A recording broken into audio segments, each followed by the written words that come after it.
a mishap in qualifying. Talk about this car. They ran it out of fuel in practice on Friday. They turned so many laps to make sure this car was as fast as those guys, the 22 and the 18 that they were watching in qualifying.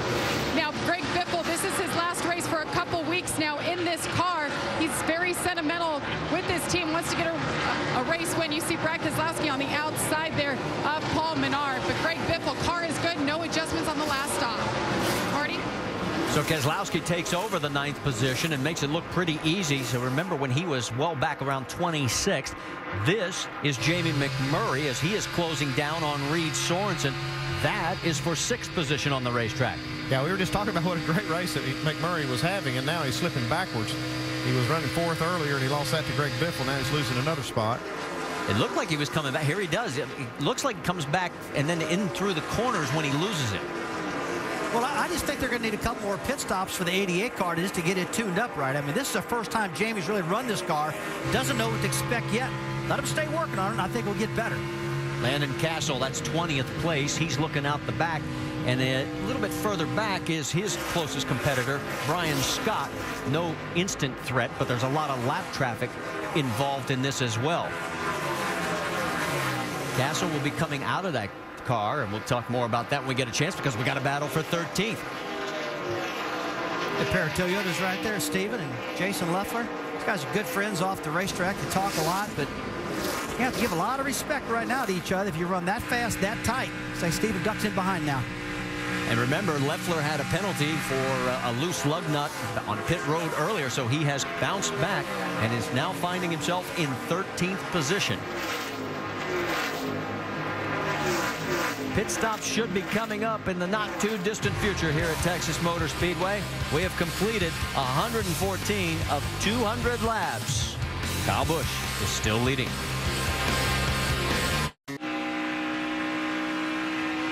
Welcome back to the NASCAR Nationwide Series here at Texas Motor Speedway. Make sure to go to NASCAR.com for all your latest NASCAR information. A battle. Oh, and that is Scott Lagasse Jr. tagging the wall. That is for position 25th on the racetrack with Brendan gone. And now Brendan has the door open. Can he squeeze it on through? And the answer right now is no. James Buescher also in the picture, but he is on the lead lap, actually in 22nd position. There are 3 cars, Scott Rains, Lagasse, Brendan Gaughan. They are the first 3 cars a lap down. Well, I've seen a lot of cars this week tag the wall, coming up off the corners, not only just off an Exeter turn 2. It seems like a lot of them hit the wall as they pass the start-finish line, arcing it out to get in turn 1. And they banged the right side of the car. I saw it in the Cup race. We've seen it here today. It's just because these guys are trying to carry so much speed and keep these things wound up. Well, you see Lagasse leading this 4-car freight train. He finished a season best 8th last week at Phoenix. But as we mentioned, he is 1 lap down in 25th. Let's go back up front, check in with our race leader. Kyle Busch now leads Carl Edwards by 2.4 seconds. Back in second is Edwards, and third is Joey Logano. Let's drop on back. That's what it looks like. And Biffle comes into the picture in 4th position, and he is 10 seconds back. And then all the way back to 7th position is Jamie McMurray. And let's check in on his pit. Yeah, with interested car owner Dale Earnhardt Jr., who's getting a big screen view of that up there. You like the way Jamie's been holding it today? Jamie's done a really good job for us, and Helmut's car's been running pretty good. It just got a lot colder in the last half hour, and our car tightened up a little bit. Jamie's moved around and found a little bit more speed, but hopefully we can get another adjustment in there that'll help him out and get him back up toward the top 5 and get us a pretty good finish today. He's done a great job, though. I talked a little bit about what Pops saw in him. What do you like about Jamie in this car? I just like Jamie's attitude. He's always got a great attitude. Me and him have always gotten along really well. And, you know, he just wanted to do it, wanted to get in there and do it. So it's a lot of fun when you get to work with the guys you get to be banged with on Sundays. Every once in a while we get together and do something fun like this. It's pretty neat. Thanks, Jr. You know, it's funny, he talks about attitude. When you listen to Jamie on the radio, it's just like he's calmly going around the track, reporting, giving feedback, doing a great job as far as that goes, too. Well, Jamie was the last driver in the Nationwide Series to win 4 in a row at the same track. He did it at Rockingham. He has a total of 7 career wins. Hey, you know, talking about Jamie McMurray, Andy, one of the things that I like about McMurray is his ability to tell the crew what he needs in the car. What type of adjustment he needs, track bar, springs, whatever. You see him battle here with Brad Keselowski. As that's going on, I guarantee you, his brain is thinking, I'm going to tell this crew I need a spring, I need air pressure. The guy just doesn't say loose or tight. He gives you a sense of direction. You know what I like about it? What's that? He's good. He is good. He's just good. So's that driver in the 22, Keselowski, trying to get the job done. Can't seem to finish the deal. He's gotten on side by side with him. But Jamie's carrying enough momentum on the high side. Here comes David Rudiman into that mix also. You saw him at the back of that screen. Here we go. Now he gets a great run off the corner and now move the 22 ahead of the 88 for 7th. I don't know how many times we see this. Brad Keselowski just seems to get better and better as the race goes on. Even if he doesn't have a really good car or great car, he finds a way to get there by the end of the race. Well, one thing I'm hearing, too, that little interview we did with Dale Earnhardt Jr. was pretty intriguing to say that, hey, this racetrack it's got much colder out here right now, and our cars got tight. So you got to believe a lot of these guys are experiencing the same conditions. They're going to have to start adjusting this car for later in the race, because if it gets cooler here, we saw on Friday when it was qualifying, this track is very, very temperature sensitive. And it's not obvious, you know, it's not like a cloud came over, the drivers can see it, and we can see if the track's changing. This is just a temperature change. The drivers can't even feel that. Sometimes the crew chief has to tell the drivers, hey, look, we've lost a lot of temperature out here, so be thinking, what's that doing to your car? You have to remind him of that sometimes, because he can't see that.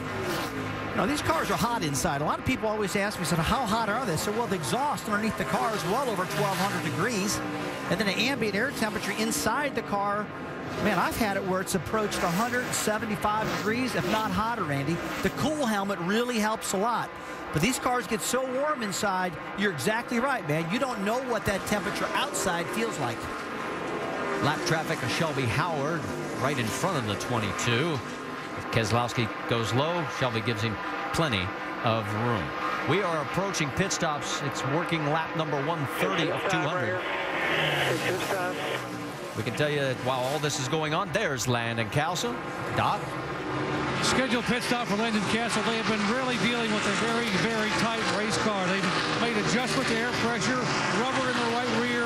They have a wedge, everything trying to get this car to loosen up for Landon. He is down on the way.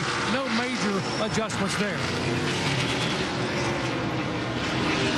The 12 car of Justin Allgaier, you see the changes they're going to make. It's a bit arrow tight, especially across the middle, but it's loose in and loose off. It's a 4-tire change, also going to make an air pressure adjustment in the right front for Justin Allgaier.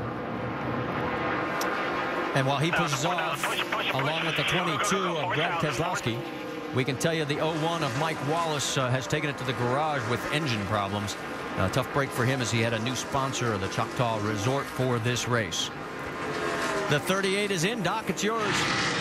Jason Leffler has driven this car back from 28th position after they had a left front lug nut left off on the very first pit stop.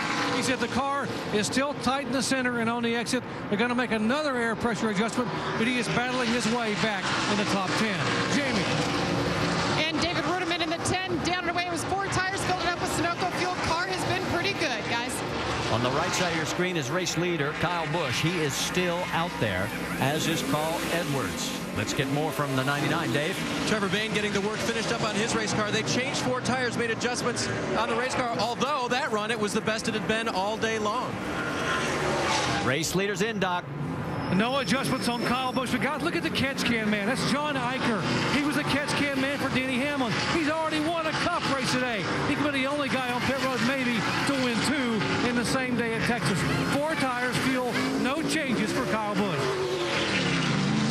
Joey Logano had been running in the 3rd position. The car bottoming out just a little bit and tighter than it had been. That'll be a track bar adjustment and wedge adjustment again for this race car, plus air pressure. Just trying to get that feel back that Joey needs. A little bit easier on the turning, and that bottoming out thing can't be good. So he pulls back out onto the track. We're waiting for Carl Edwards as he has gone a couple of more laps than everybody else in this front mix. The 32 of Reed Sorensen's in, Doc. And we told you his story started back in 22nd, has driven it slowly and steadily into the top 5. Now comes on the pit road, was running in 2nd position.